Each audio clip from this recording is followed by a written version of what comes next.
আল্লাহ তাআলা বলেন, তোমরা মনে মনে স্মরণ করো, দোয়া করো, আমি তাও জানি।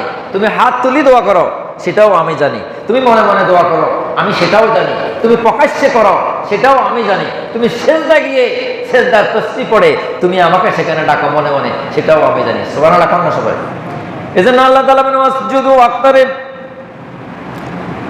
বান্দা আমাকে যখন সেজদা দেয়, সেজদা দেওয়ার জন্য যখন সেজদায় চলে যায়, বান্দা যখন জমিনে সেজদা দেয়, বান্দা জমিনে মসজিদের টাইলসের উপরে সেজদা দেয়, আসলে না না না, মসজিদের টাইলসের উপরে সেজদা দেয় না, বান্দা আমার কুদরতি পায়ের উপরে সেজদা দেয়। সুবহানাল্লাহ।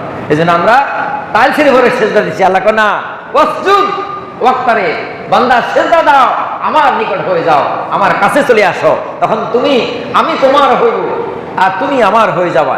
সুবহানাল্লাহ, কোন সবাই। বান্দার কাছে যাওয়া আল্লাহ পছন্দ করেন, বান্দার কাছে যাওয়া আল্লাহ পছন্দ করেন, কিন্তু আমরা বান্দারা আল্লাহর কাছে যেতে আমরা চাই না, আমরা দূরে যেতে চাই। শয়তান আমাদেরকে আল্লাহ এবং তার রাসূলের থেকে দূরে সরিয়ে নেওয়ার জন্য শয়তান চক্রান্ত করে ঘুরে বেড়াচ্ছে। আর কিছু কিছু আল্লাহর মুমিন বান্দা, খালেস মুখলিস বান্দা যারা আছে, তাদেরকে কখনো শয়তান ধোঁকা দিতে পারে না। যারা কাফের, যারা মুনাফিক, তাদেরকে শয়তান ওয়াসওয়াসা দিতে পারে। কথা ঠিক না বেঠিক?